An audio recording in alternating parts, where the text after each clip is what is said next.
Hello guys, welcome back to the Unacademy platform. So guys, today in this session we are going to discuss few important imaging findings in skeletal dysplasias and arthritis.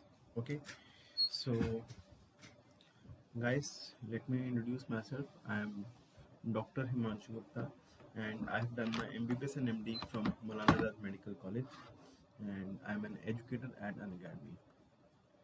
So guys, skeletal dysplasias is a very tricky topic and I have seen students struggling with it. Okay, so today I will try to make this topic very simple for you. Okay, so guys, let us wait for a few more students to join and then we can begin the session.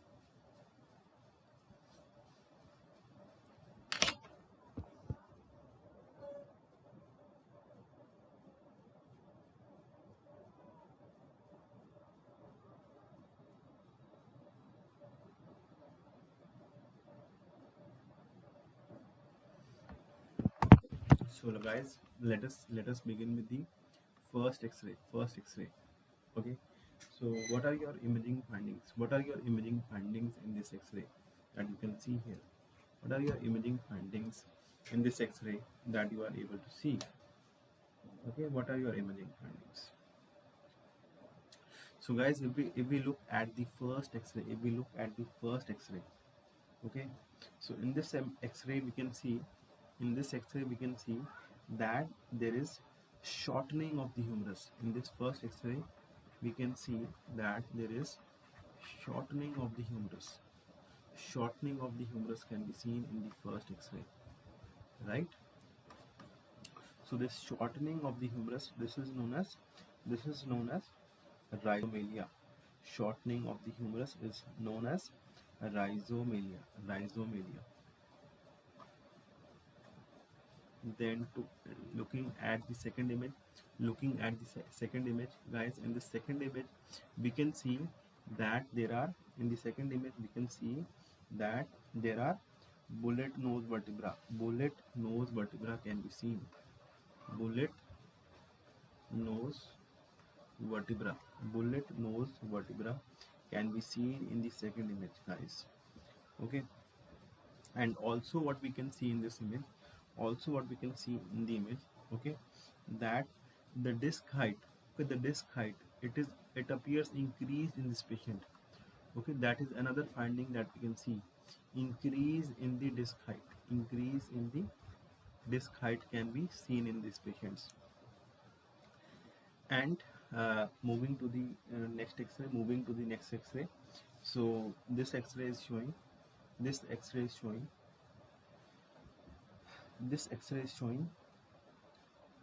that all the fingers okay, all the fingers are of the same length. Right? All the fingers are of the same length. So guys,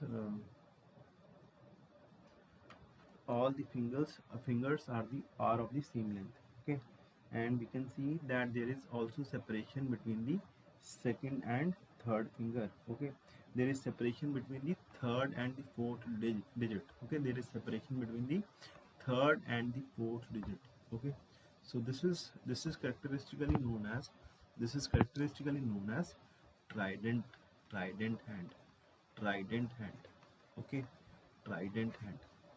Now guys, taking all these things in consideration, okay, we can come to a diagnosis that this is a case of achondroplasia. Right? So this is a case of achondroplasia. Now guys, let us have a look. What are the other imaging findings? That can be seen in these patients? What are the other imaging findings? Right? If we have to look at the spinal canal, okay, so just have a look at this image. In this image we can see that the pedicles of the vertebra, they appear short. So when the pedicles are short, okay, it will result in narrowing of the spinal canal. It will result in narrowing of the spinal canal. Okay, so this is the hallmark feature of your achondroplasia, right? Then talking about the other features, the other features include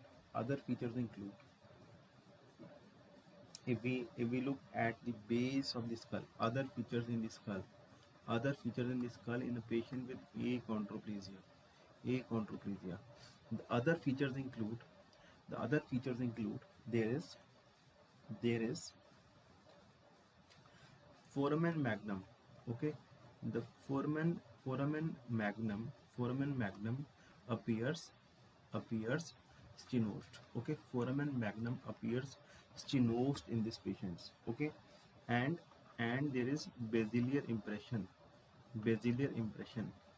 And guys, what do we understand by the term basilar impression? Basilar impression means that, the odontoid process, okay, the odontoid process of the axis vertebra, okay, it is okay. So there are few lines. It is crossing the Chamberlain's line. Okay, it is lying at a higher location where it should be, right? So, and we can see that the cranium is large. Cranium is large, and there is short AP diameter of the skull.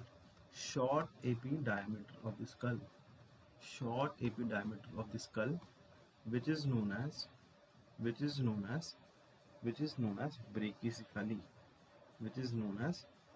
brachycephaly. Short AP diameter of the skull is known as brachycephaly. Okay. Then guys, hands we have discussed. Within the hands, there is symmetric shortening of the bones. Okay, predominantly affecting the proximal bones. Okay, and we can also see that the fingers are short. Fingers are also short, and they are of same length. Fingers are short and of the same length, and this is known as trident hand, with separation between the third and the fourth digit. Then guys, talking about the uh,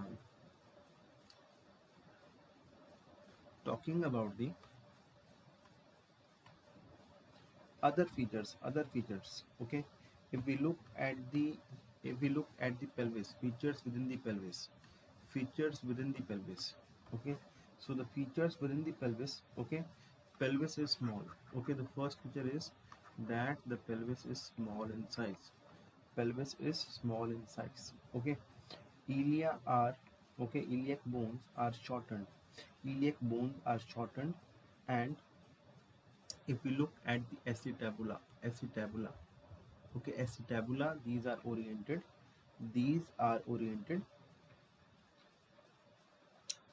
horizontally. And this gives a characteristic appearance. That is known as champagne glass pelvis.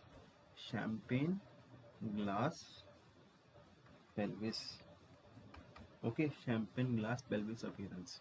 Okay, so guys, in this image we can see that your acetabula, they appear flattened. Okay, your iliac bones, they are short. The iliac bones are short, and this is characteristically giving your champagne glass pelvis appearance. Okay, and in this image we have already discussed that the disc height in these patients, it appears increased. Okay, disc height in these patients is increased, and the pedicles they appear shortened. Pedicles they appear short and thick. Pedicles they appear short and thick. Are we clear? Are we clear with the imaging findings? With the imaging findings? Okay. So what are the imaging findings? Let us revise. Within the skull, what we are going to find? What we are going to find? We are going to find that the foramen magnum is stenosed. Foramen magnum is stenosed, right? There is decrease in the epidiameter of the skull. Decrease in the epidiameter of the skull. Okay, and that is known as brachiocephaly. Okay, that is known as brachiocephaly. Okay, then we will see that your frontal bones they will appear enlarged. The frontal bones they will appear enlarged. Then talking about the imaging findings within the pelvis, okay, within the pelvis we will find that the iliac bones they are shortened. Iliac bones are shortened, and if we look at this acetabula they are horizontal. And this gives a characteristic appearance that is known as champagne glass pelvis. Champagne glass pelvis. Within the spine we will see that the pedicles they will appear shortened. Okay, the pedicles will appear shortened, and this will result in narrowing of the spinal canal. Okay, and this stenosed foramen magnum. Okay, stenosed foramen magnum. Okay, what it can do? Stenosed foramen magnum, it can compress the spinal cord and the brainstem. It can compress the spinal cord and the brainstem. That is the significance. It can compress the spinal cord and brainstem, and that can result in, guys, that can result in what? Sudden death in these patients. And one more important imaging finding is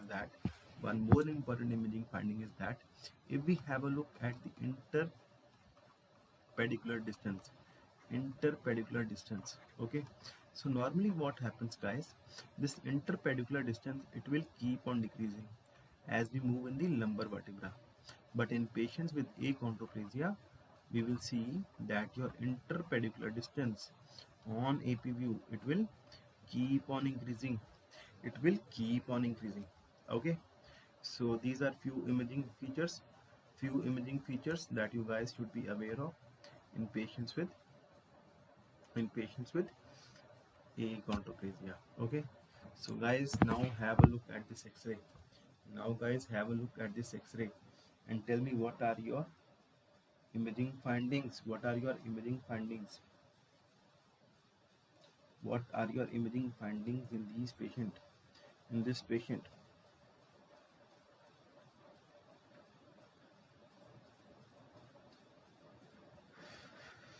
Come on, guys. What do you see in this image?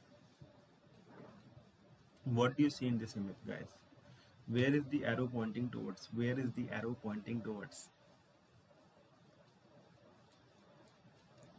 Any abnormality that you can see in this x-ray?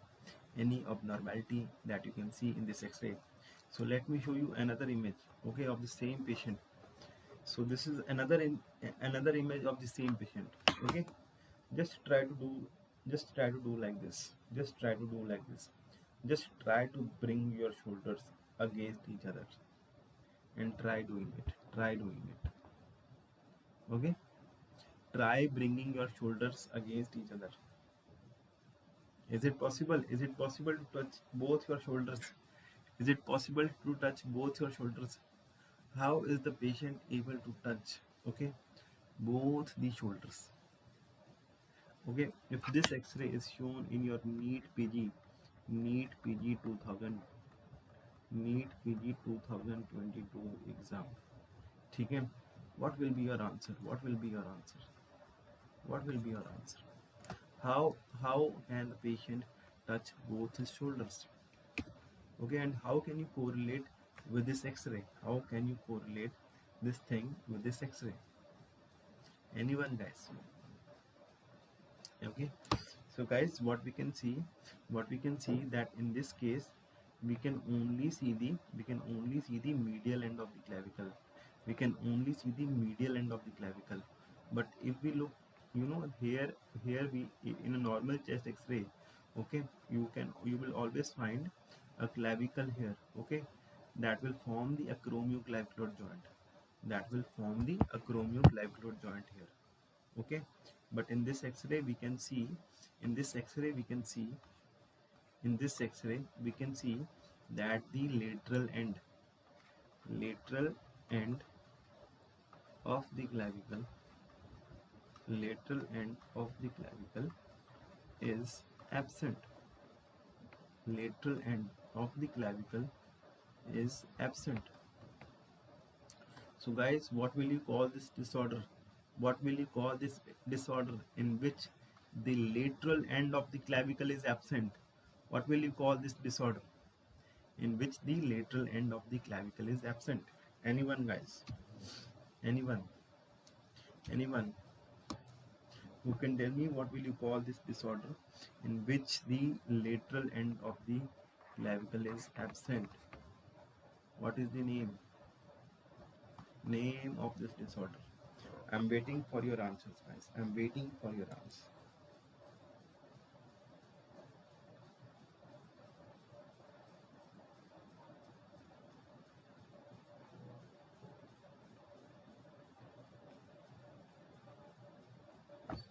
No one is able to answer this.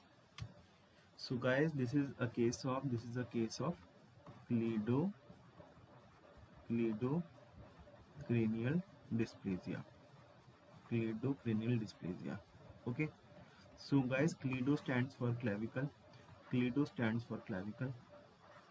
Okay. And cranial stands, every one of you know that. Okay. So guys, what happens within the cranium? Okay, there is delayed ossification of the bones. Okay, delayed ossification. And you are also going to see Vermilion bones. In this patient. Now guys, what are Vermilion bones? Can anyone tell me what are Vermilion bones? Can anyone tell me what are Vermilion bones?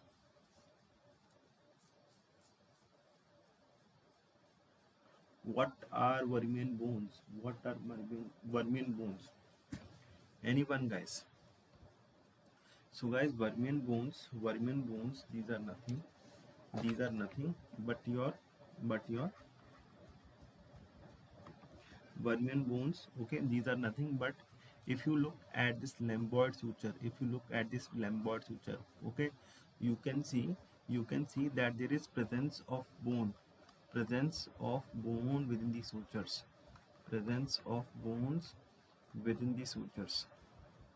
So presence of bone within the sutures is called as Vermilion bones. Okay, and you will also see that there will be sutural widening in these patients. Sutural widening will be seen in these patients, right? So guys, these are important features of the cleidocranial dysplasia. Because the clavicle is absent in this patient, you are seeing that this patient is able to touch his both the shoulders. Got it, guys? Just give me a thumbs up if you have understood this fact.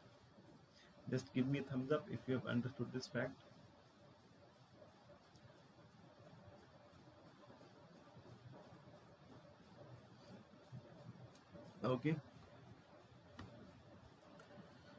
So guys, talking about the other features that you are going to see in cleidocranial dysplasia. Okay.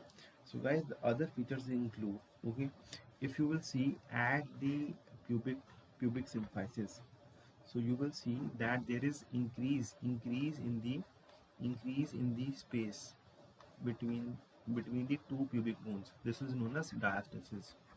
Okay, this is known as pubic diastasis. Okay, this is known as diastasis of the pubic symphysis. Increased space between the two pubic bones. That is what you are going to find. And you can also find that distal phalanx in these patients. It appears distal phalanx in these patients, distal phalanges in these patients appear dysplastic. Distal phalanges in these patients appear. ठीक है. So guys, these are important features. These are important features of your cleidocranial dysplasia. Okay. So sometimes what happens? You are going to see that there is either complete absent. There is complete absence of this clavicle, or in some patients you will see that the middle end of the clavicle is present. And if you will see, and if you will compare it from the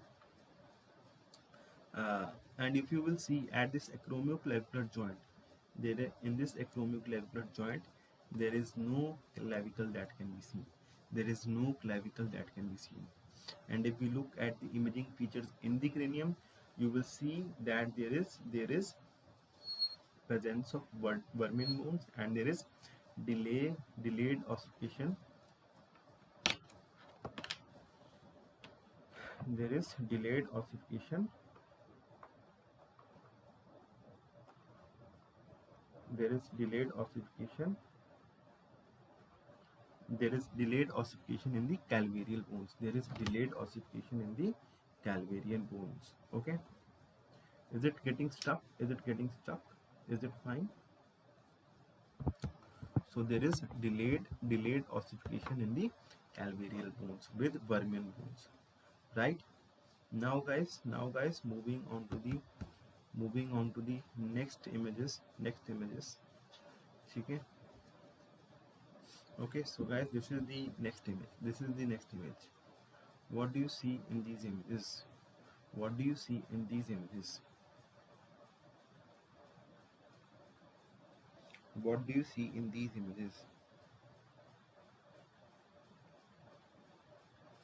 Anyone, guys?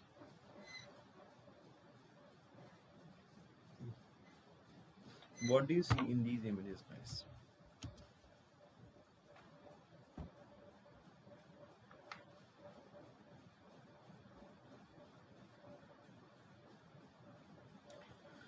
So I'm giving you some time to think about.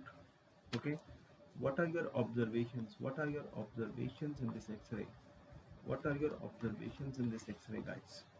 Anyone?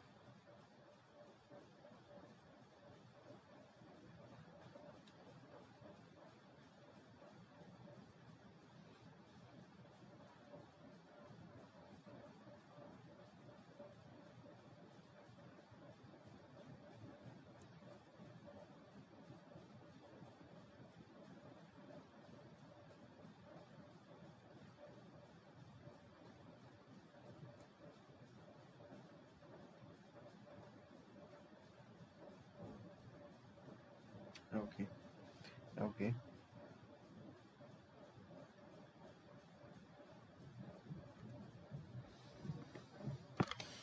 Anyone, guys? What are your observations? Anything abnormality that you can see in this X-ray?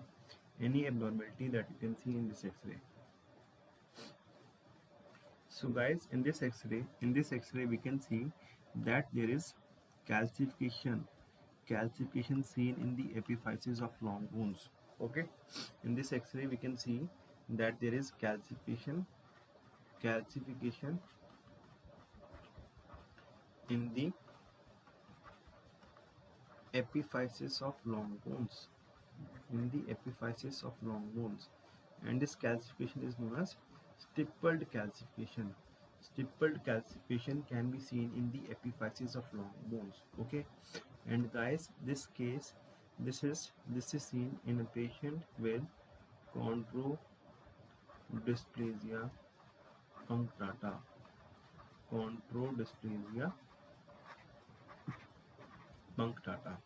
So guys, can you tell me which drug is associated with the use of chondrodysplasia punctata during pregnancy? Which drug is associated with the use of chondrodysplasia punctata? It is warfarin use. Okay, so guys, also I want to tell you that this disorder This disorder can be of two types. This disorder can be of two types. One, we have your autosomal recessive form. One, we have your autosomal recessive form, okay, which is the lethal form, of chondrodysplasia punctata. And guys, the second we have a autosomal dominant form. Okay, so there is a special name given for the autosomal dominant form, and it is not lethal, and this is known as Conradi-Hunterman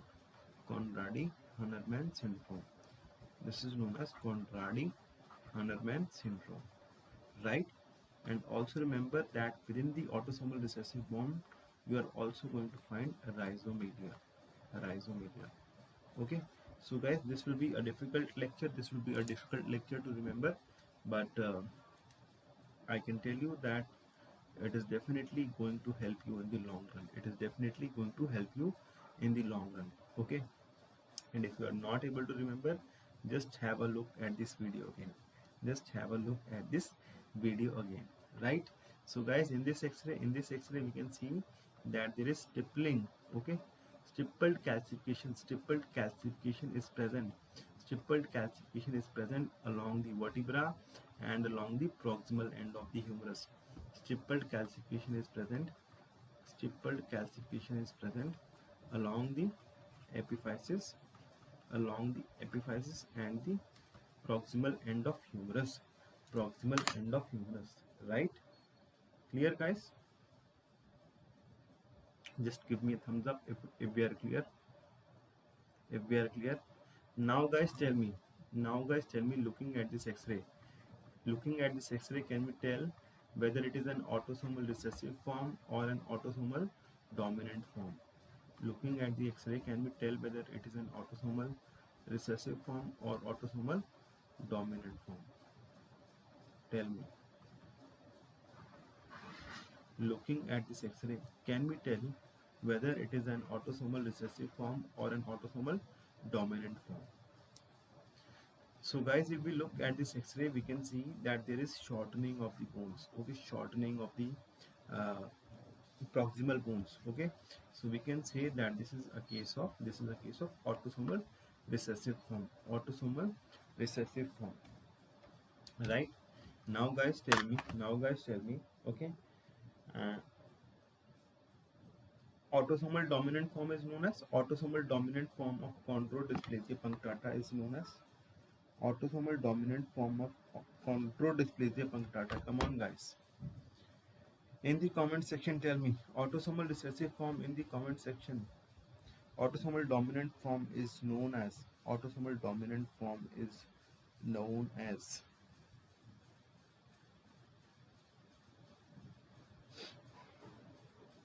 Okay, so guys, this is another interesting case. Okay, try to come up with your observations first. Okay, tell me what are your observations in this x-ray. What are your observations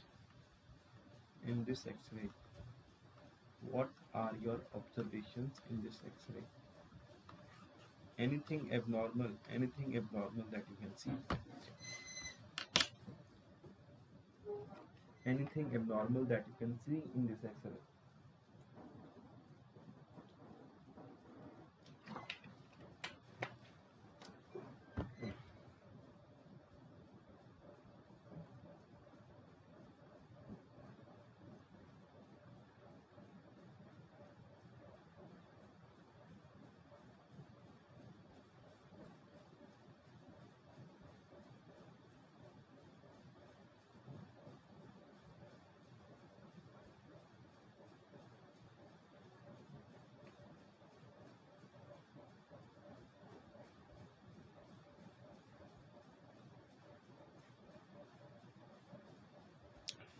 Come on guys, try to have a look at this x-ray and try to come up with a diagnosis.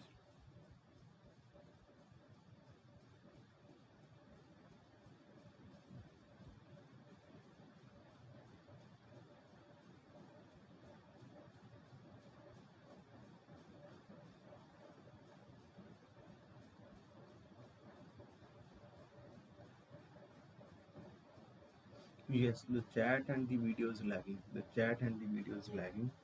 Okay, so this is the problem. This is the problem that is there on the YouTube. Okay, never mind. Never mind. Never mind.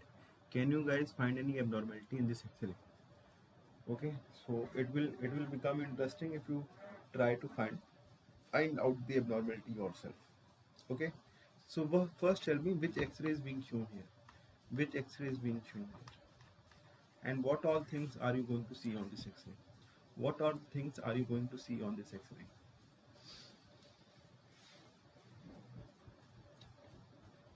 Which X-ray is being shown here, and uh, what all things you are going to see on this X-ray, guys? Anyone? Anyone in the chat section? Dr. Samir? Dr. Samir?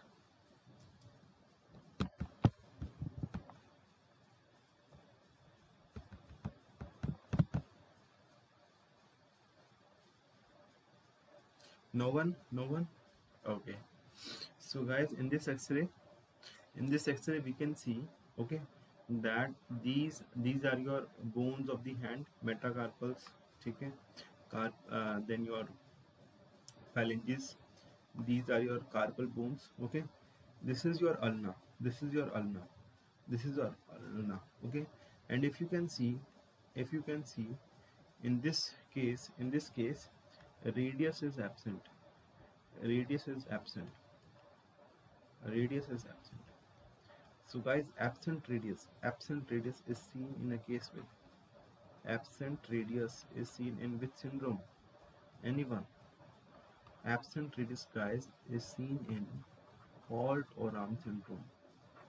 Absent radius is seen in case with Holt or arm syndrome. ठीक है, Holt or arm syndrome. Right? Right? Is it fine? Absent radius is seen with Holt or arm syndrome. So guys, what are the other abnormalities? What are the other abnormalities that you are going to see in a patient with Holt or arm syndrome? Other abnormalities include heart defects. Okay, defects within the heart. So this include very good. We can see a VSD, we can see ASD in these patients. Okay. Other limb abnormalities that we can see in these patients. Other limb abnormalities that we can see in these patients are, we can see short humerus. Okay, we can see short humerus, and we can also see spirangle deformity in these patients. Spirangle deformity can be seen in these patients. Okay, so guys, moving on to the next X-ray. What are your observations for this X-ray? What are your observations for this X-ray? So I'm giving you 30 seconds to think and relate all the facts.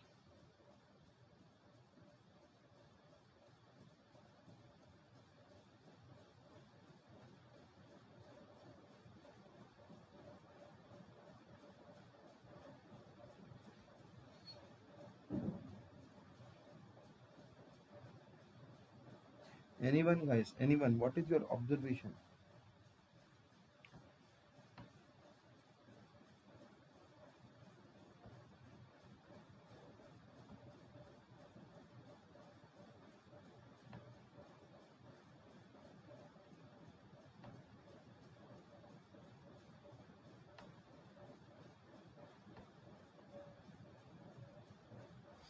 So guys, I will tell you what are the observations that we can see in this X-ray. So guys, in this X-ray we can see that there is elongation of the tubular bones of the hand. There is elongation of the tubular bones of the hand can be appreciated. Elongation of the tubular bones of the hand can be seen in this patient. And elongation of the tubular bones, this is known as arachnodactyly. Okay, this is known as arachnodactyly. arachnoductile, arachnoductile, right? So this is one imaging feature. Okay, and if we look at the CCT abdomen image, we can see an aortic dissection. Okay, we can see a dissection involving the abdominal aorta, dissection involving the abdominal aorta. Okay, so arachnodactyly plus plus your aortic dissection, all these guys are important pointers towards Marfan syndrome. Marfan syndrome. ठीक है, these are important pointers towards Marfan syndrome. Right? Right? Clear? So these are important pointers towards Marfan syndrome. Very good, Vishnu. Okay. Now tell me. Okay, which chromosome is associated with Marfan syndrome? Which chromosome is associated with Marfan syndrome? Which chromosome is associated with Marfan syndrome? So it is due to the mutation in the fibrillin gene present on chromosome number 15. Present on chromosome number 15. ठीक है? Then very good. Then guys, talking about the other features. What are the other features that you are going to see? Okay, other features that you are going to see is that within the eyes, okay, within the eyes, what is the feature that you are going to see? Within the eyes, what is the feature that you are going to see? You are going to see ectopia lentis. There is dislocation of the lens. And where is the lens dislocated? Where is the lens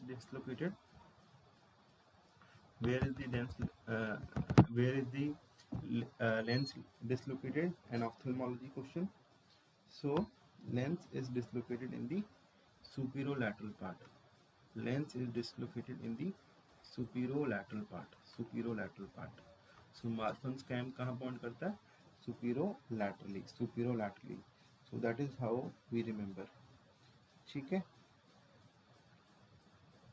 So if we talk about the most common congenital heart disease that is associated with Marfan syndrome, it is atrial septal defect. Atrial septal defect can be seen, right?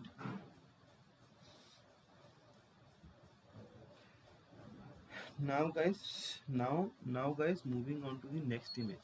Moving on to the next image, guys.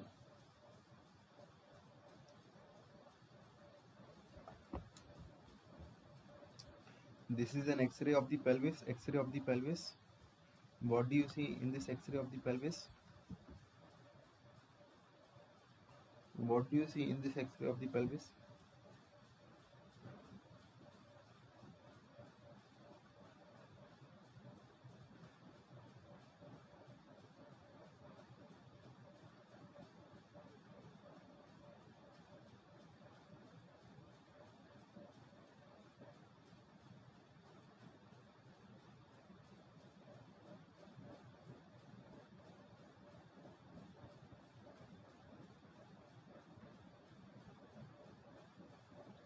Any abnormality, where are the arrows pointing towards? Guys?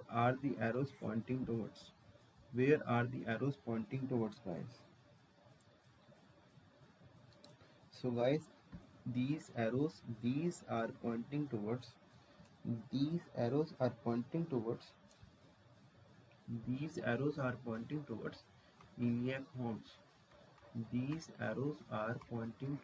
iliac horns, right? Okay, so in this image we can see that there is presence of iliac horns in this patient. Okay, so presence of bilateral iliac horns. Presence of bilateral iliac horns. Okay, presence of bilateral iliac horns. Okay, this is seen in a case with This is seen in a case with nail patella syndrome. Nail patella syndrome. Okay. So guys, no, there is no acetabular fracture. Acetabulum is absolutely normal in this patient. Okay. So guys, why do we call it as a nail patella syndrome? Why do we call it as a nail patella syndrome? Anyone? Anyone who can tell me why do we call it as a nail patella syndrome? Because in this patients we are going to find dysplastic nails. Dysplastic nails can be seen. Okay. If we do an x-ray of the patella, we can see that either your patella is small or it can be absent. It can be small or it can be absent. Okay. So these are the two imaging findings that you are going to see in this patient. Now guys, next x-ray, moving to the next x-ray. What do you see in this next x-ray?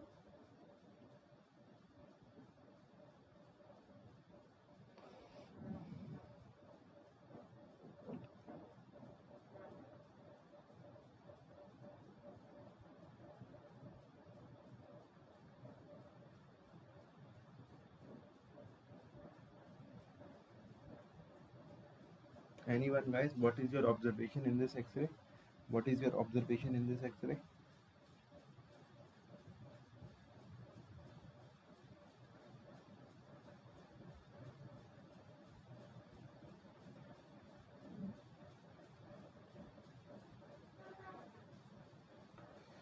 What are your observations in this x-ray, guys? What are your observations in this x-ray?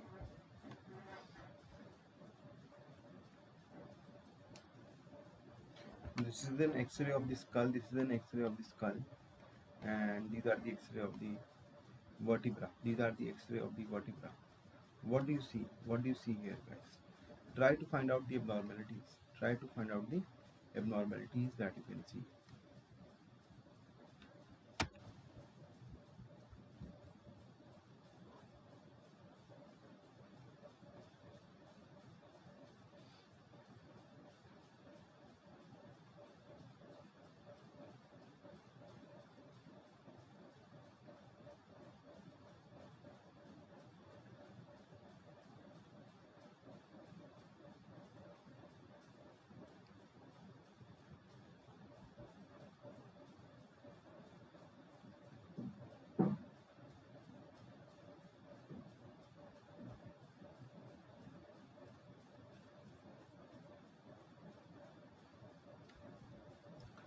No one is able to identify.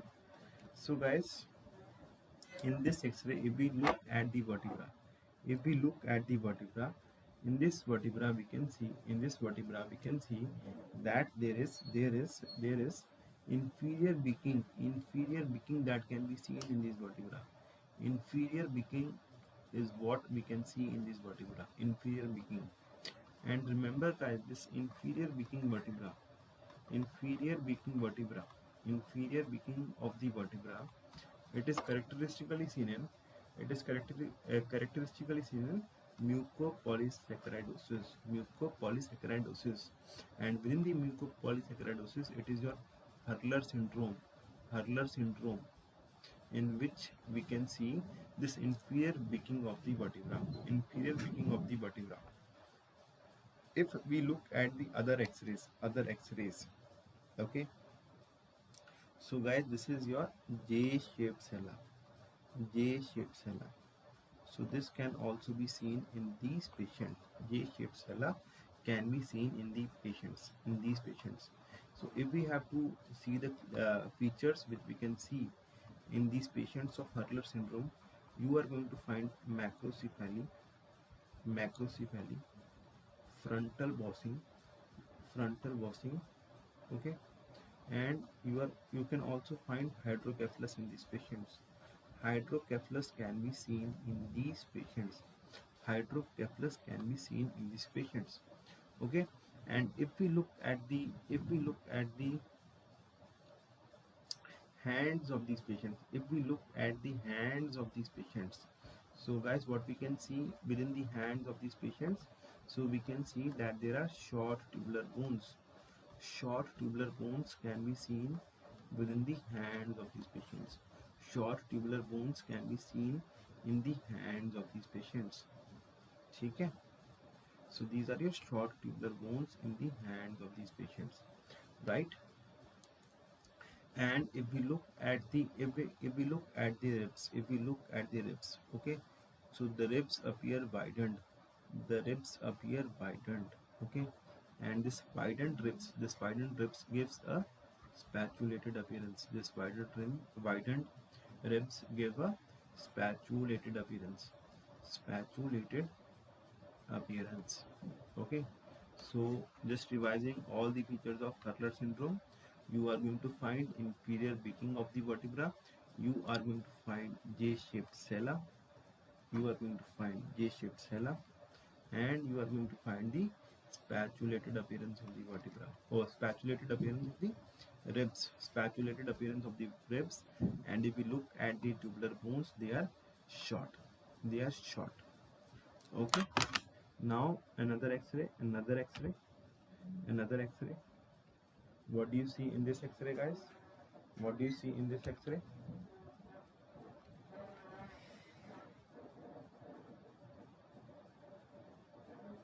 So giving you 1 minute to think,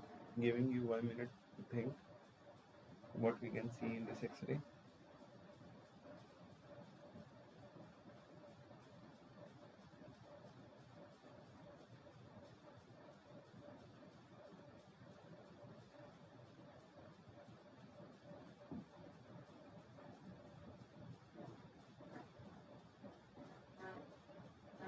Anyone, guys? Anyone? What are your observations in this x-ray?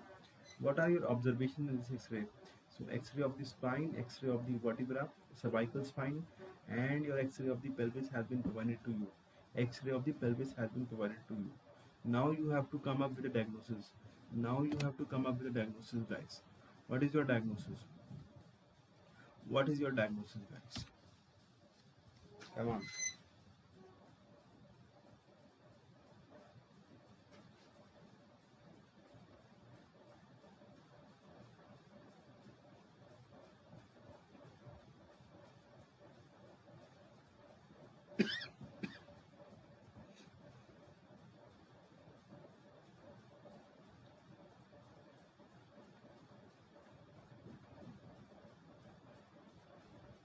Anyone, guys? What are your observations? Try to answer something. Whatever you can think. Within this X-ray. However you can describe. Try to explain it.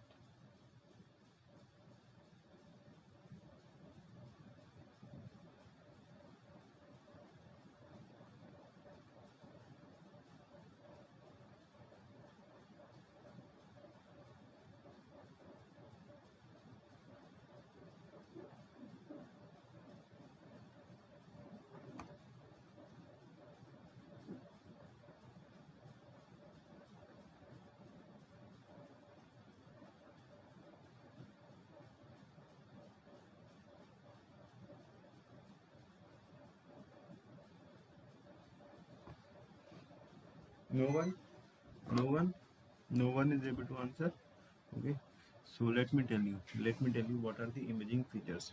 So in these patients, guys, we can see, okay, in the previous x-ray we saw that there was inferior beaking of the vertebra.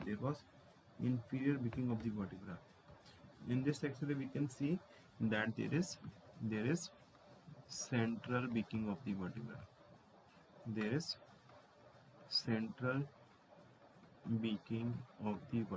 Or anterior beaking of the vertebra.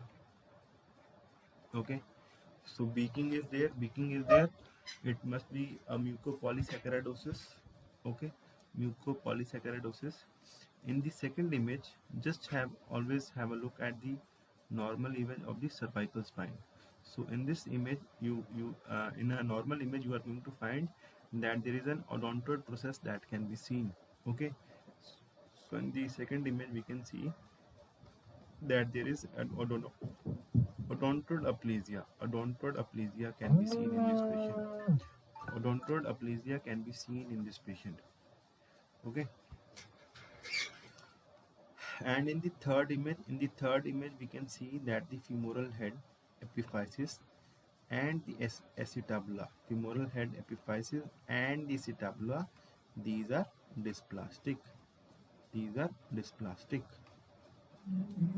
dysplastic. Okay. So guys, all these three things, these are important features of the Mori-Kuo syndrome. Okay, another type of mucopolysaccharidosis. Another important type of mucopolysaccharidosis. Okay, so guys, when there is aplasia of the odontoid, what can happen? You know, your atlas, okay, your axis, okay, it can fall backwards also. There can be dislocation. There can be atlantoaxial instability will be there. Atlantoaxial instability will be there in these patients, and atlantoaxial instability will result in compression of the spinal cord. And it can further result in respiratory paralysis. Okay. So guys, how will we differentiate between a Mori-Kuo syndrome and a Hurler syndrome? How will we differentiate? In the comment section, how will we differentiate between Hurler and Mori-Kuo syndrome? Come on guys, how will we differentiate between a Hurler and a Mori-Kuo syndrome? How will we differentiate between a Hurler and a Mori-Kuo syndrome? Come on guys.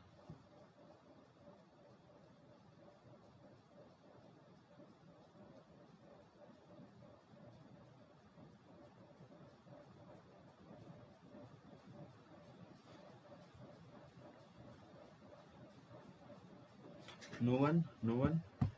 So guys, we are going to see inferior weakening of the vertebra in Hurler syndrome, and we are going to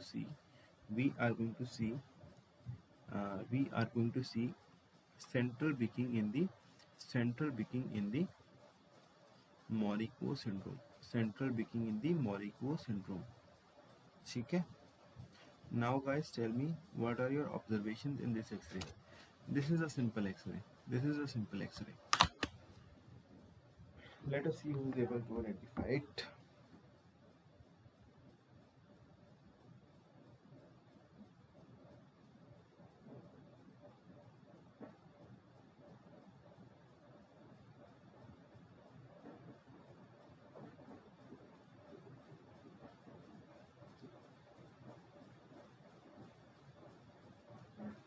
What are your observations? Tell me your observations in the chat section. What are your observations?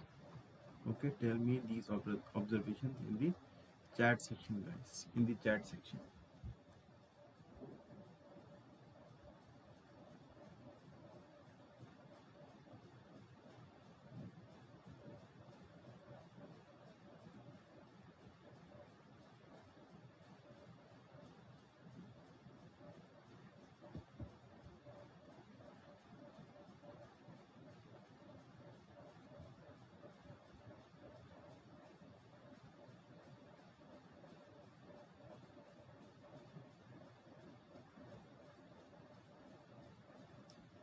No one.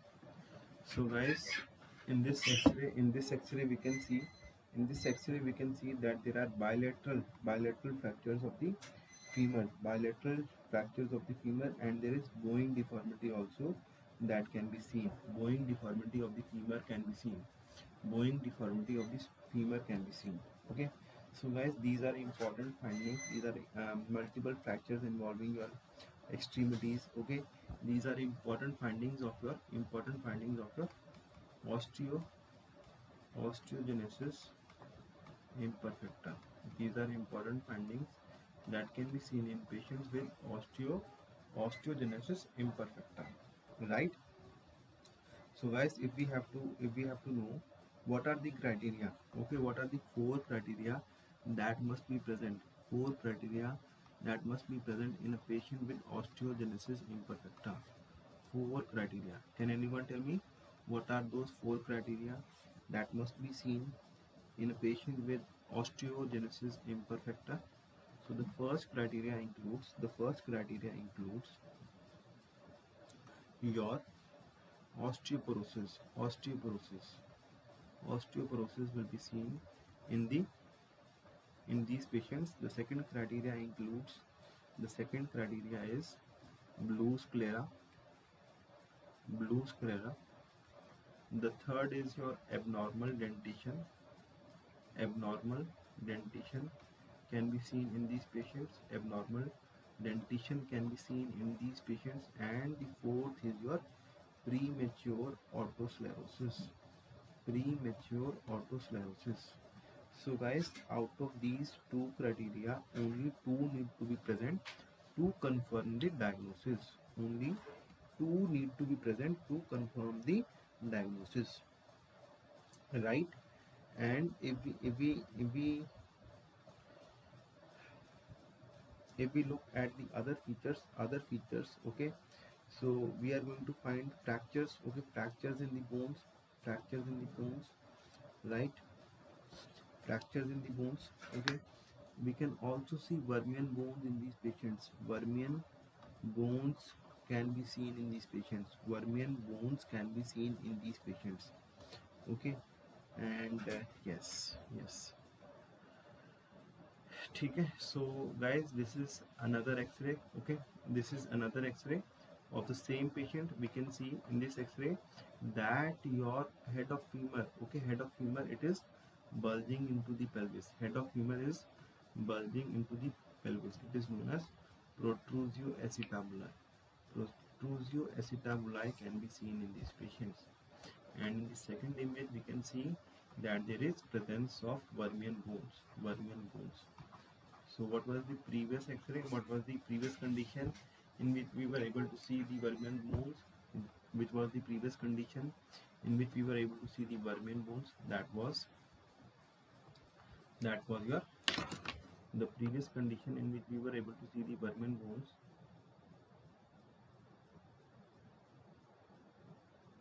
was, anyone? What was the previous condition? What was the previous condition in which we were able to see the Vermilion bones? It was your cleidocranial dysplasia. Cleidocranial dysplasia. Okay. Right. Now, okay. Three more conditions we will discuss.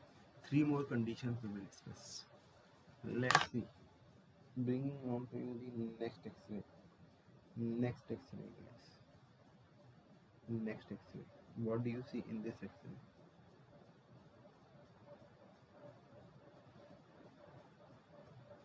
What do you see in this x-ray?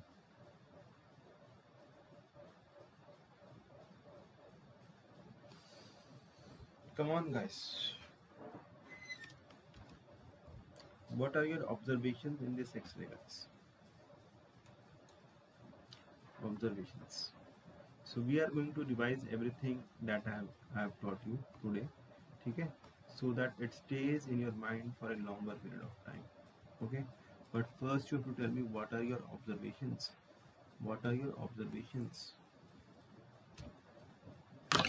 In this x-ray?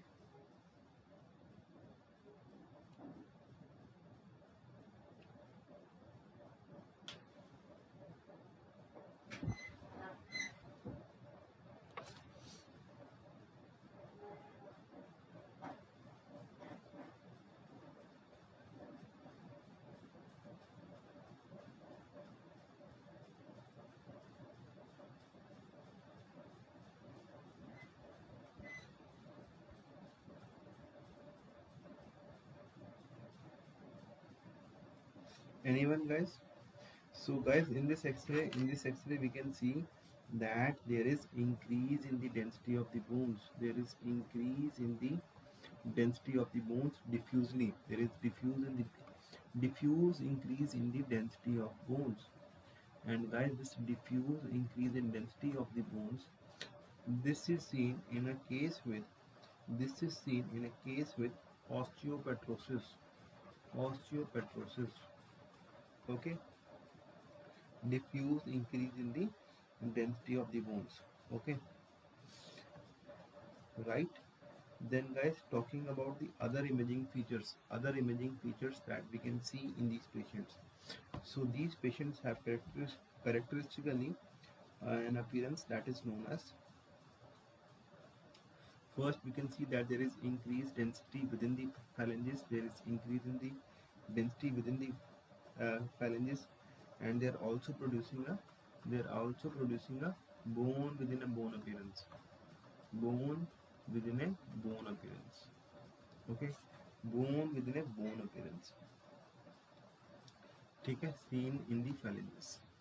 Okay, and guys, if we look at the X-ray of the spine, okay, we can see that there are dense bands seen along the end plates of the vertebra. Dense bands can be seen along the end plates of the vertebra, and these dense bands along the end plates of the vertebra, this is known as sandwich vertebra. Okay, which are characteristically seen in a case with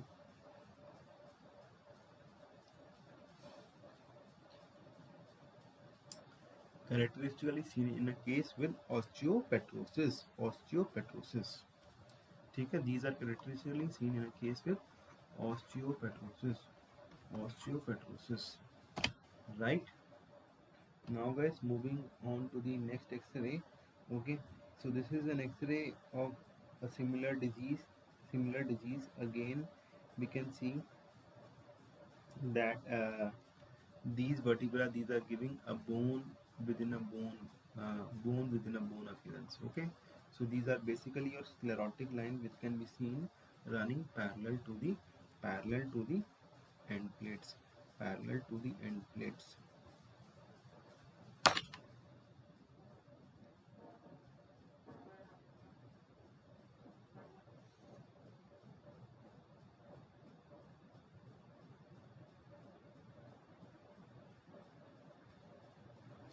Anyone guys, what is your diagnosis for this case? Okay, if not the diagnosis, tell me what are your observations in this case. What can you see in this image? Anything abnormal that you can see in this case?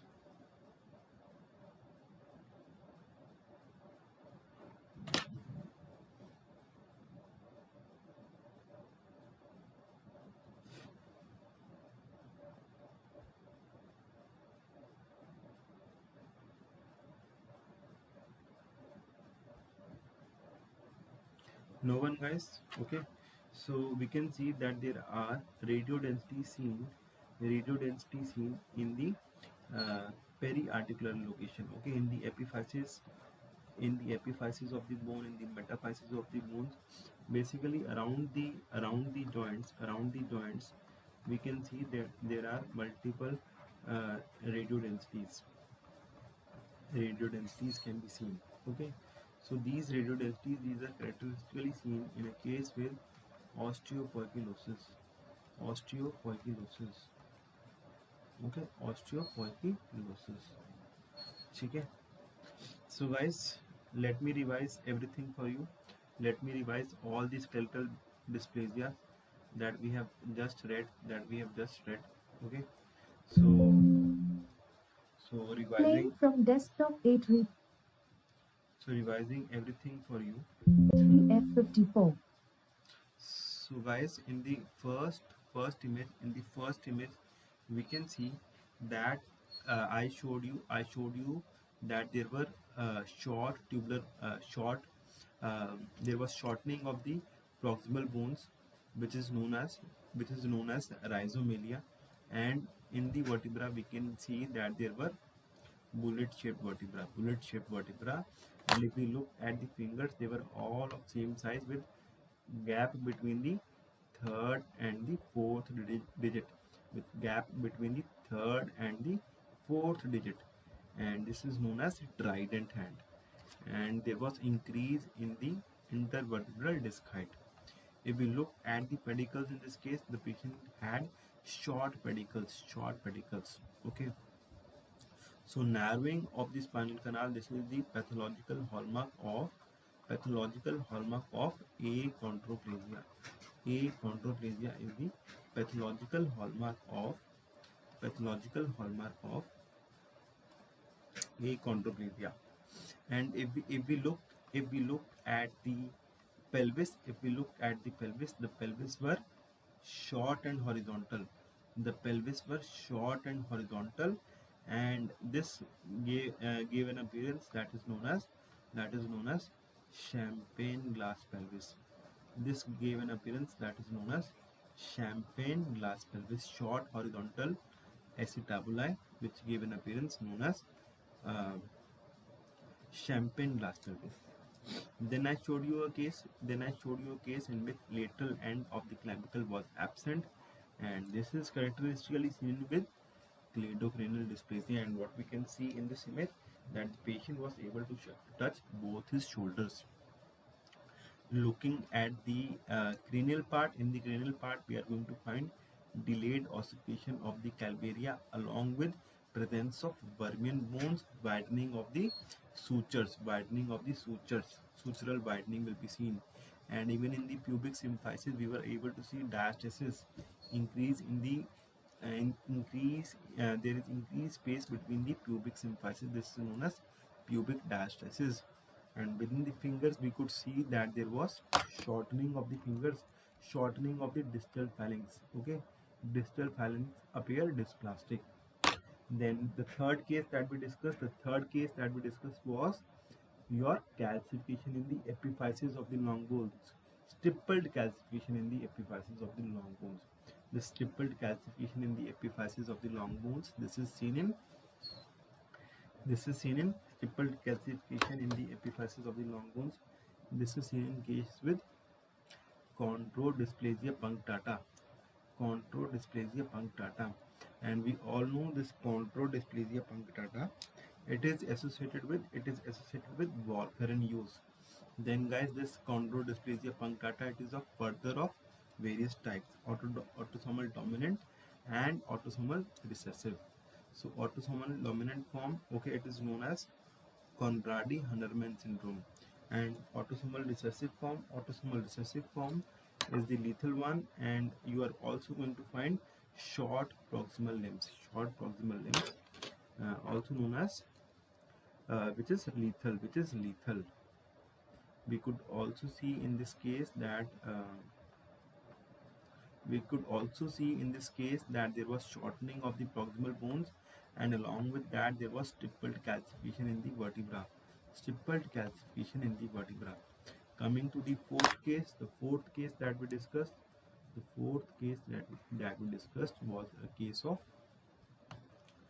was a case of anyone absent radius. Okay, the radius was absent, radial ray syndrome. Okay, this is associated with Holt Oram syndrome. Absent radius is associated with Holt Oram syndrome. And guys, we are also going to find other heart defects also in these patients, and these include your VSD, ASD. Limb abnormalities include shortening of the humerus and Sprengel deformity. Looking at this X-ray, guys, we can find there is elongation of the tubular bones of the hand, along with aortic dissection. Okay, aortic dissection can be seen. Okay, so this is seen in a case with Marfan syndrome. The mutation that can be seen in Marfan syndrome is your fibrillin gene mutation. Okay, that is your chromosome present on chromosome number 15. Okay, then in this X-ray, I showed you that there are iliac horns. Iliac horns can be seen in these patients. Iliac horns can be seen in these patients. So these iliac horns, okay, these are seen in patients with nail patella syndrome. Nail patella syndrome. And what are we going to find in nail patella syndrome? We are going to find dysplastic nails and absent patella. Absent patella. Then another X-ray. In this X-ray, we can see that there is inferior beaking of the vertebra. There is inferior beaking of the vertebra. This inferior beaking of the vertebra, it can be seen in patient with Hurler syndrome along with J-shaped sella. Okay. The other skull features, these include your macrocephaly, frontal bossing, hydrocephalus. Also within the hand, we could see that there were short tubular fingers could be seen, and there was widening of the ribs.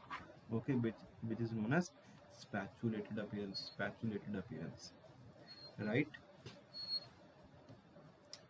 Then guys, in this case we could see that there is central beaking within the vertebra. There is central beaking within this vertebra, and this central beaking of the vertebra, it is seen in anyone? Morikuo syndrome, in which you are going to see central beaking of the vertebra, right? And also we could see that the femur head was dysplastic. Okay, your acetabulum was dysplastic, and we could also see that odontoid process was absent in this patient. Okay, there was odontoid hypoplasia in this patient, and this odontoid aplasia is known as odontoid aplasia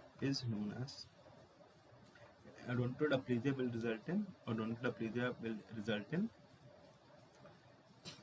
atlantoaxial instability, which can result in compression of the spinal cord and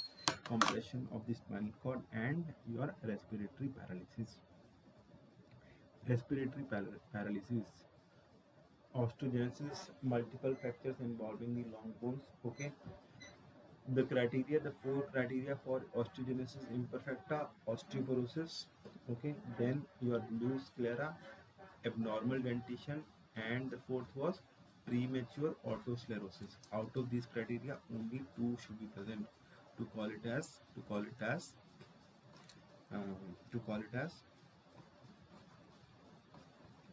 osteogenesis imperfecta. Then in this case we could see that your head of the femur, it was dysplastic, and it was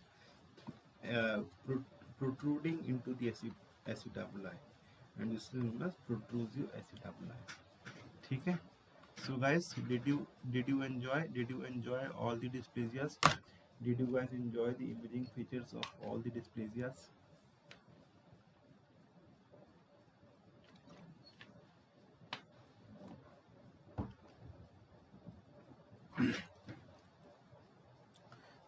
Now guys, moving on to the other X-rays. Okay, so now we are going to discuss few X-rays from the section of arthritis. Okay, so first of all, looking at the normal terms. Okay, antithesis. Okay, it is the anatomic zone for the transition between the ligament or tendon and the bone. Okay, the normal zone of transition between the ligament or the tendon and the bone. Okay, this is what we understand by antithesis. Okay, so your antithesis will be involved in which type of arthritis? Antithesis will be involved in which type of arthritis? Anyone? Antithesis will be involved in which type of arthritis? So guys, this enthesis will be seen in a case with ankylosing spondylitis. Ankylosing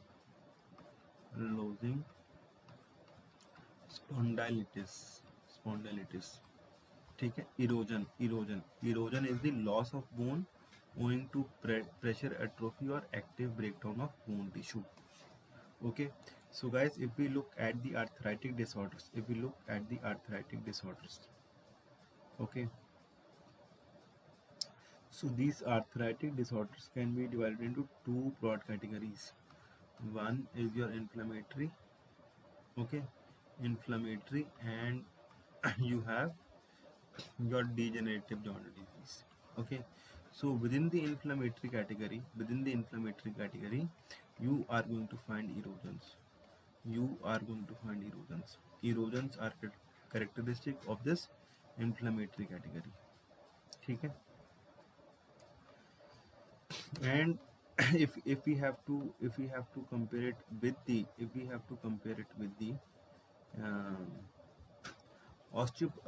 degenerative joint disease, you are not going to find any erosions. So exuberant ossification of ligament or tendon, this is known as hyperostosis. And osteophyte it is degenerative bony outgrowth continuous with the underlying cortex. And guys, this hyperostosis is characteristically seen in which disease, which disorder? Anyone? It is seen in diffuse idiopathic skeletal hyperostosis. Diffuse idiopathic skeletal hyperostosis. Diffuse idiopathic skeletal hyperostosis. ठीक है. Now guys, beginning with the first disorder, that is your degenerative joint disease. Okay, so the most common joint involved in degenerative joint disease is the most common joint that is involved in degenerative joint disease is anyone? Most common joint that is involved.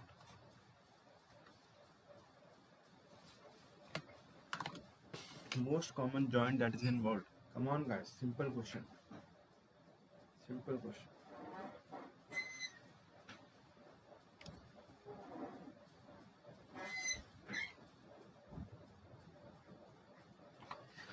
The most common joint that is involved in degenerative joint disease.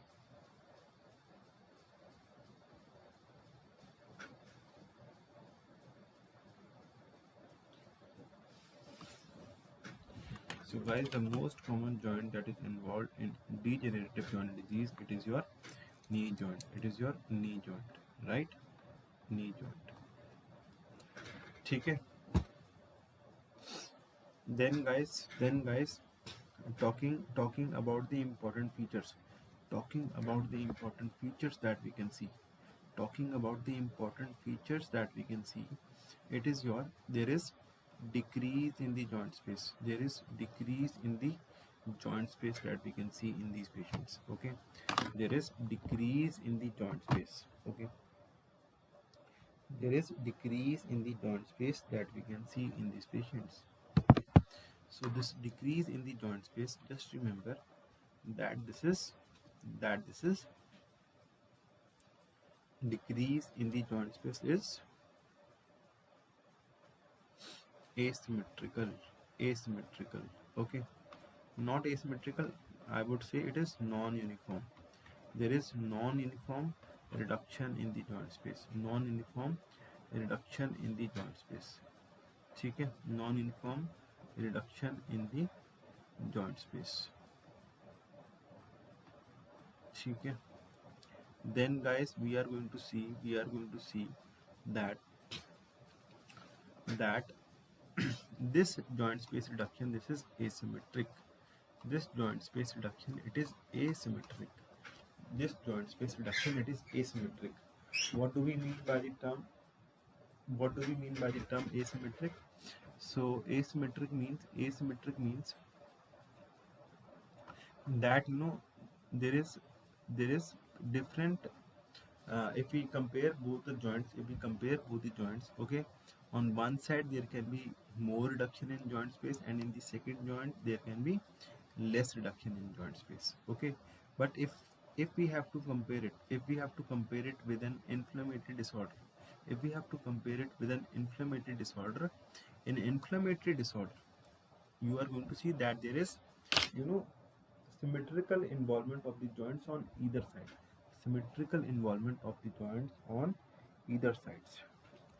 then we are going to find that there will be bony outgrowths, okay. So osteophyte formation will be seen in these patients. Okay. So we have discussed non-uniform and asymmetric reduction in joint space. Then we are going to see that there will be osteophyte formation. Then we are going to see that there is increase in the density, subchondral density of the bones, and this is known as subchondral sclerosis.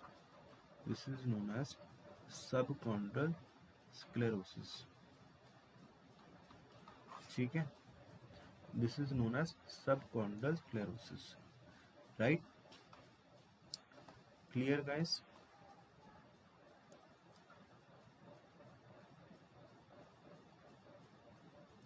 So osteophyte formation, decrease in the joint space, subchondral sclerosis, okay. Then we are going to see that in the end stages we are going to see that there will be subluxation of the joint. Subluxation of the joint will be there, right? Subluxation of the joint will be there. Okay. So guys, these are important features that you guys should be aware of. These are important features, okay. Whether it is osteoarthritis of the knee, whether it is osteoarthritis, degenerative changes involving your cervical spine, you are going to see osteophyte formation, you are going to see subchondral sclerosis, okay? you are going to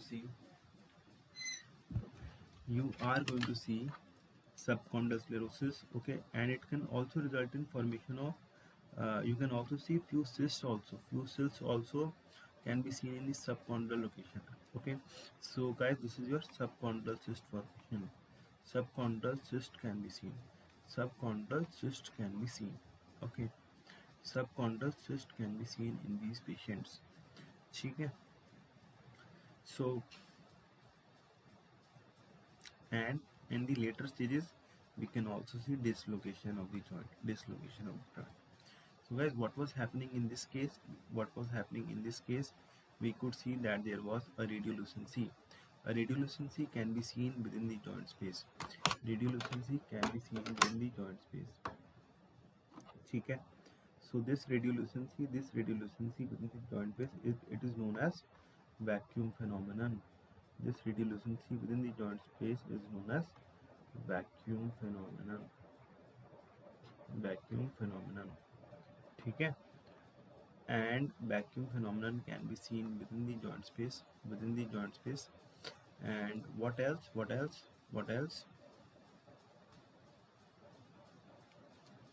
This vacuum phenomenon is due to the production of nitrogen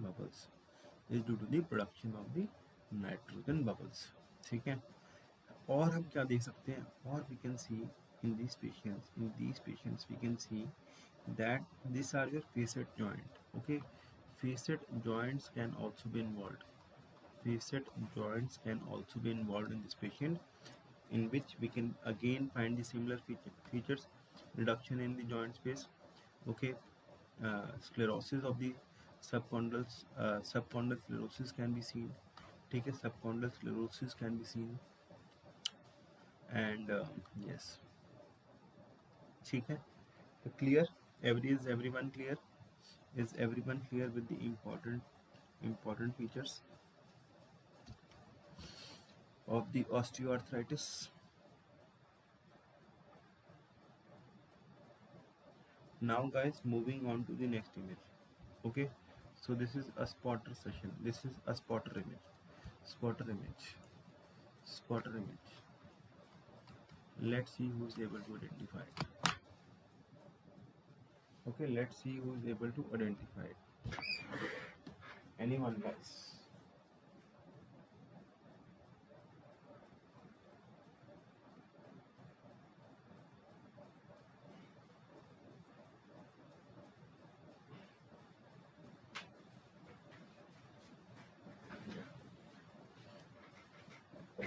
Anyone, guys? Anyone?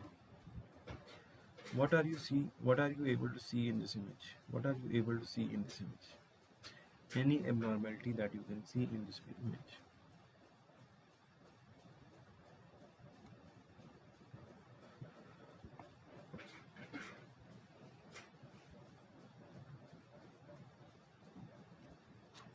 So guys, in this image we can see that there is flowing calcification. There is flowing calcification along the anterior longitudinal ligament. There is flowing calcification seen along the anterior. Flowing calcification can be seen along the anterior longitudinal ligament. Okay, so this flowing calcification along the anterior longitudinal ligament, this is seen in a case with DISH, and DISH stands for diffuse idiopathic skeletal hyperostosis. Diffuse idiopathic skeletal hyperostosis. This is what your DISH will stand for. This is what your DISH will stand for. ठीक है. And guys, this, how will these patients present? These patients can present with morning stiffness and neck pain. Morning stiffness and neck pain. Okay, this calcification along the anterior longitudinal ligament, it can also result in dysphagia in these patients. It can also result in dysphagia in these patients. Okay, so these patients can also present to us with dysphagia. Now guys, looking at this X-ray, another X-ray of the cervical spine. So in this X-ray, these arrows are pointing towards what structure? Anyone? These arrows are pointing towards what structures?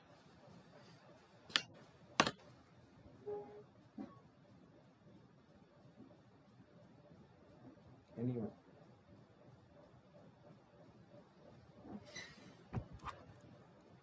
So guys, these arrows are pointing towards calcification of the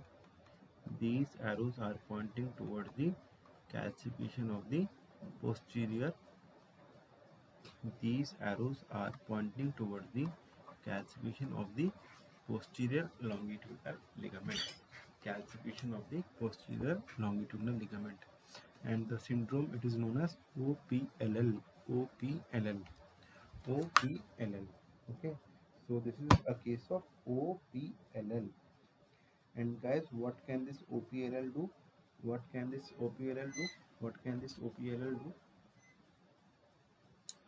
So guys, this OPLL can result in spinal canal narrowing. It can result in spinal canal narrowing, and this spinal canal narrowing can further present with depending upon the area, depending upon the level, it is causing compression. It can result in weakness in the limbs. Right. Now guys, showing you the next X-ray. Showing you the next X-ray. What are your observations in this X-ray? What are your observations in this X-ray? Anyone? What are your observations in this X-ray?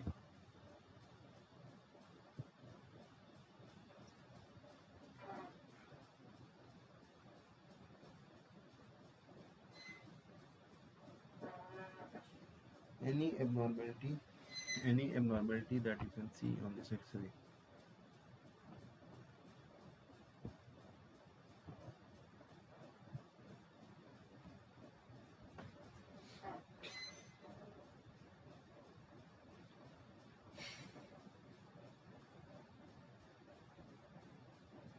So guys, in this X-ray,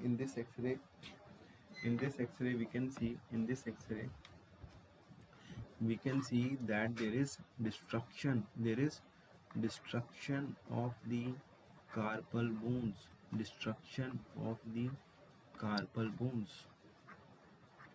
ठीक है. Also we can see that there is dislocation. There is dislocation of the elbow joint. Dislocation can be seen in this elbow joint. Okay, dislocation, increase in the density of the carpal bones can be seen. Okay, so guys, all these are important features of your neuropathic joint. ठीक है. So guys, this neuropathic joints can be seen in which patients? This neuropathic joints can be seen in which patients? Anyone? So guys, this neuropathic joints can be seen in patients with leprosy. Okay, then you can see these neuropathic joints in patients with diabetes mellitus. ठीक है. You can see these neuropathic joints in syringomyelia. ठीक है. And also if there is any compression by tumor, trauma, okay, that can result in. So anywhere your joint proprioception is lost, any condition in which joint proprioception is lost, you can find this case, you can find this condition, that is your neuropathic joints, right? Then guys, in these neuropathic joints, you are going to see that there will be, that they are also known as Charcot's joint. So 6Ds is what you are going to look for. 6Ds is what you are going to look for in neuropathic joints. So 6Ds include destruction.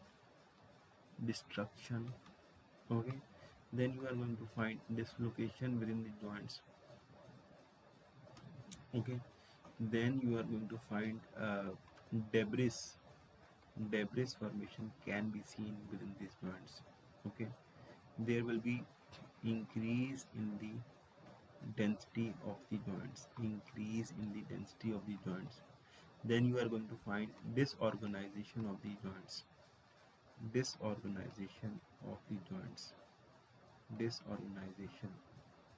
Okay.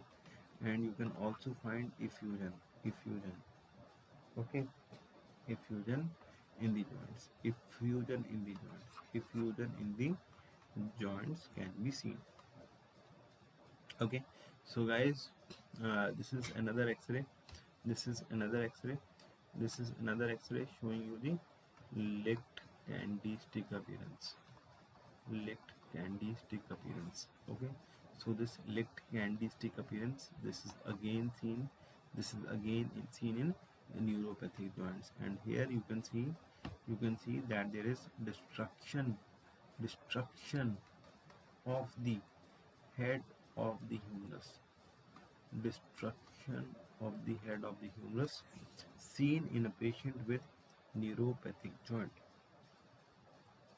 seen in a patient with neuropathic joint. Moving on to the next X-ray, guys. Moving on to the next X-ray.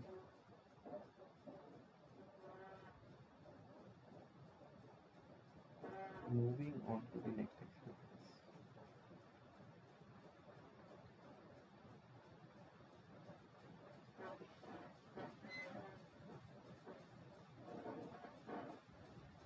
What are your observations in this X-ray? What are your observations in this X-ray? So, guys, in this X-ray we can see that there are multiple, loose bodies. Multiple loose bodies can be seen around the joint. Multiple loose bodies can be seen around the joint. Okay, so this is seen in a case with synovial chondrometaplasia. Synovial chondrometaplasia. ठीक है. So basically, these patients have history of trauma. Okay, and what happens in these patients? The synovium starts forming cartilage. Okay, when the synovium starts forming cartilage, it can get calcified and it can result in multiple loose bodies within these patients. So this is a similar case showing multiple loose bodies around the shoulder joint, seen in a case with synovial chondrometaplasia.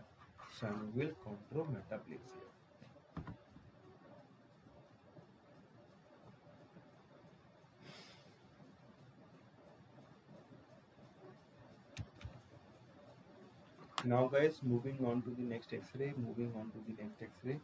What do you see in this X-ray?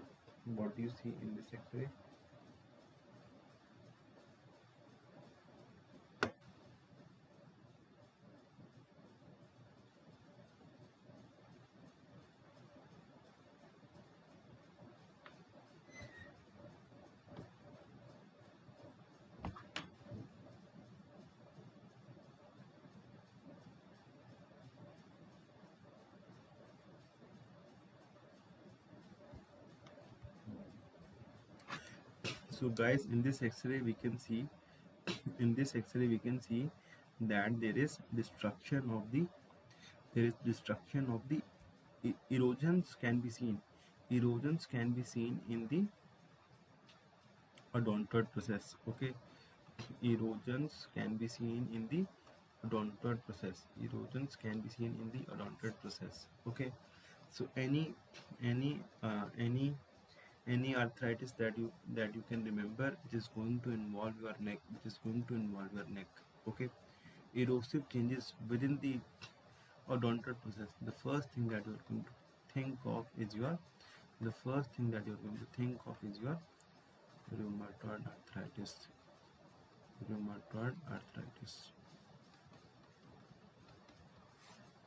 Okay. So, guys, in this image you can see that there is proliferation of the synovium. Okay, in this image you can see that there is proliferation of the synovium. So what happens in case with rheumatoid arthritis? This is a normal patient. Okay, in this you can see that your synovium, it is lining the joint capsule, and articular cartilage is normal. But here we can see that there is proliferation of the synovium, and it is completely involving your articular cartilage. Because the synovium, it is causing destruction of the articular cartilage. Okay, destruction of the articular cartilage, it is going to result in uniform reduction in joint space, uniform reduction in joint space. And the same synovium, okay, it is going to result in erosions, and there will be, juxta articular osteopenia. Okay, around the joints we are going to see juxta articular osteopenia will be seen around the joints. ठीक है. So looking at the pathological features, synovial edema, in which you are going to see periarticular soft tissue swelling, rheumatoid nodule, okay, in which you are going to see subcutaneous soft tissue mass. You will see a pannus eroding in the bare area, which will result in marginal erosions on the X-ray. ठीक है. Intraosseous pannus and synovial fluid intrusions. Okay, when the synovial fluid goes into the joint, synovial fluid goes into the joint, synovial fluid goes into the bone. Okay, it will result in formation of subchondral bone cyst. Okay, inflammatory hyperemia will result in juxta-articular osteoporosis. So this is again an X-ray of the hand, in which you can see that there is uniform reduction in the joint space involving your carpal bones. Okay, metacarpopharyngeal joint. Okay, not metacarpal, but basically your intercarpal joints. Then your proximal interphalangeal joints. You can see that there is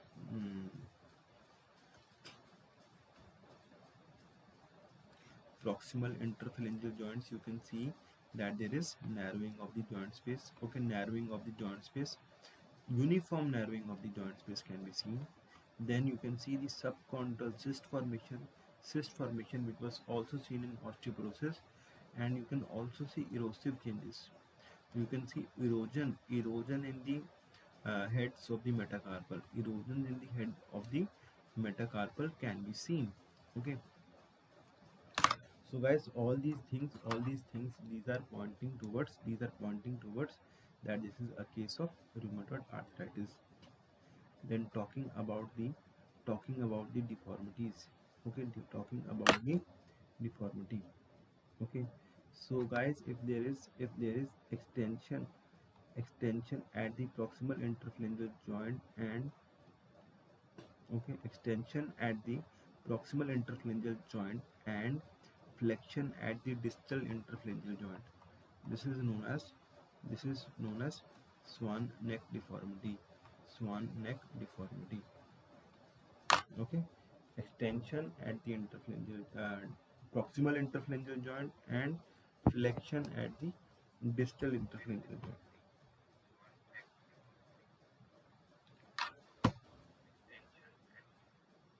ठीक है.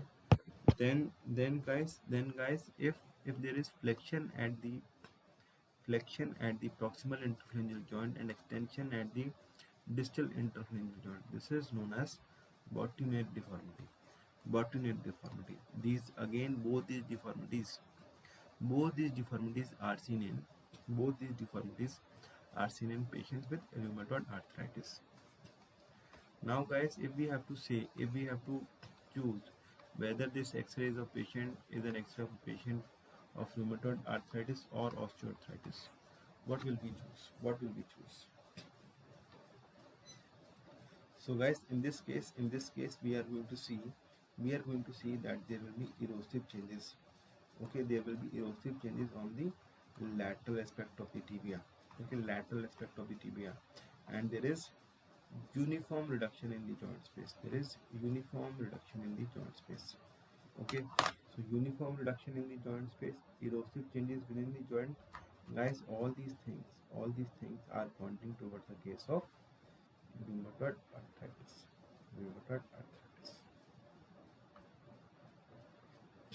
ठीक है.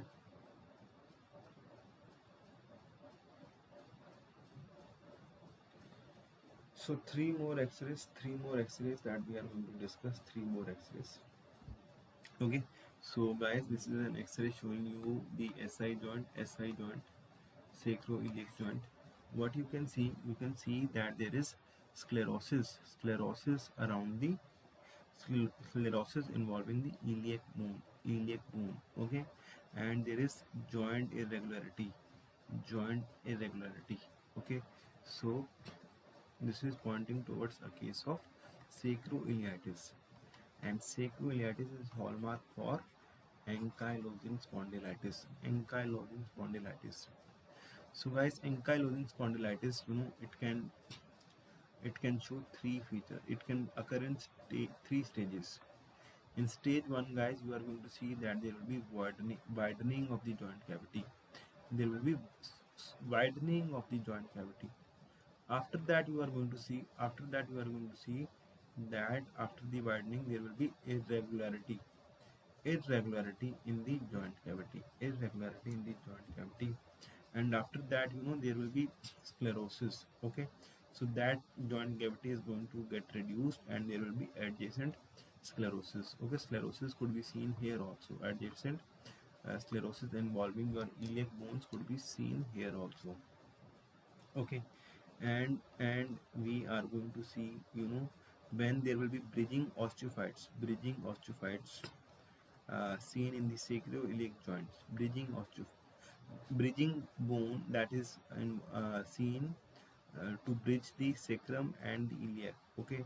This is seen in case with, this is basically known as star appearance, okay. Star appearance can be seen in these patients.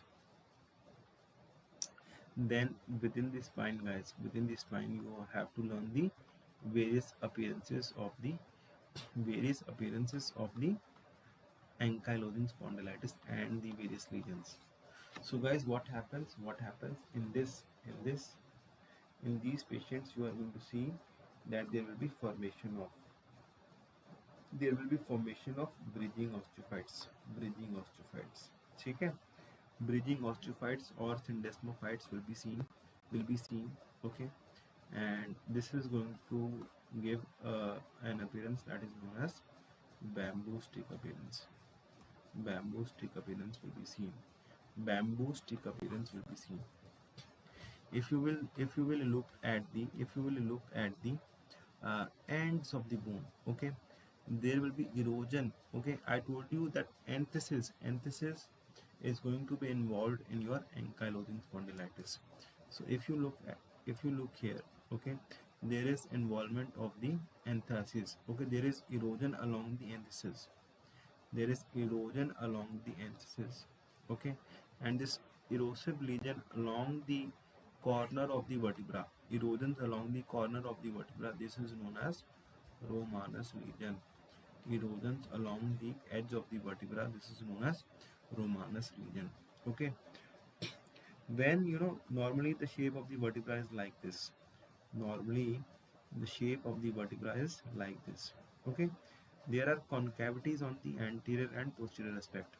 So when there will be erosion of these concavities, okay, there will be erosion of the ends of the vertebra. The vertebra will become square shaped. And this square shaped vertebra, this is known as squaring of the vertebra. Squaring of the vertebra will be seen in these patients. And when we will cause more erosion, of the ends of the vertebra, it will result in barrel shaped vertebra. ठीक है, और erosion कराएंगे तो वो vertebra, they will become barrel shaped. And after that, what is going to happen? There is going to be sclerosis. Of the ends of the vertebra. Sclerosis of the ends of the vertebra will give a sign that is known as shiny corner sign. Okay.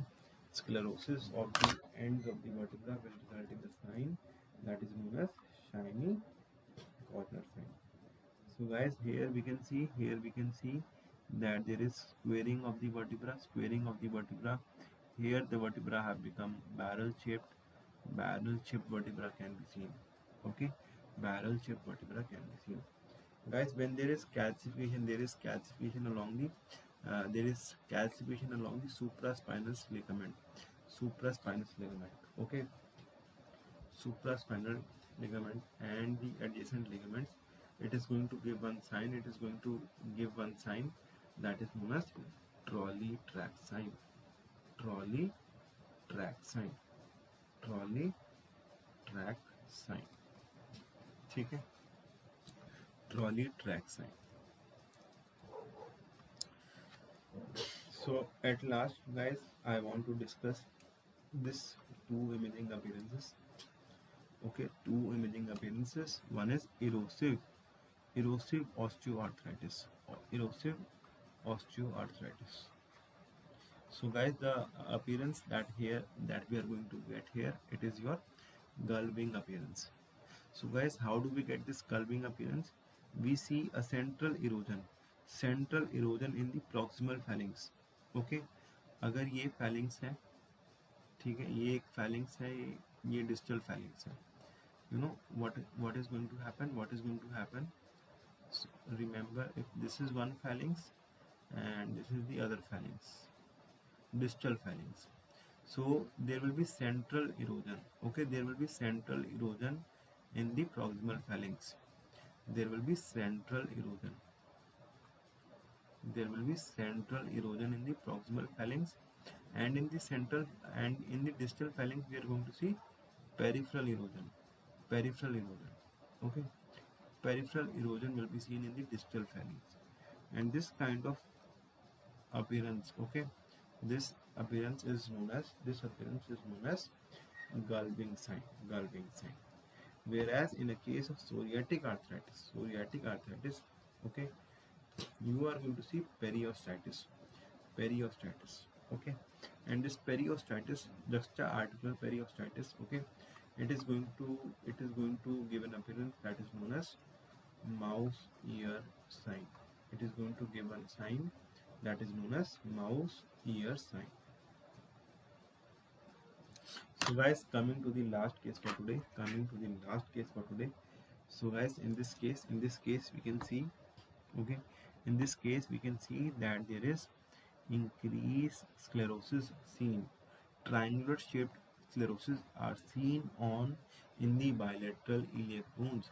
Triangular shaped, okay, sclerosis is seen in the bilateral iliac bone. And if we look at the SI joint appears normal. Triangular shaped sclerosis involving your bilateral iliac bone with normal SI joint space. So guys, this is seen in patients with osteitis condensans lie. ठीक है. So I hope guys this lecture was helpful to you. Okay, we have done various arthritis, okay, important imaging findings in the arthritis. We have done various types of skeletal dysplasia. Okay, so if you are watching this lecture later on, okay, I would definitely ask you guys that you watch it on 2x. Okay, that will help you to revise the lecture in a very fast way. And also guys, I want to discuss with you few, and at the same time ask your doubts. At the same time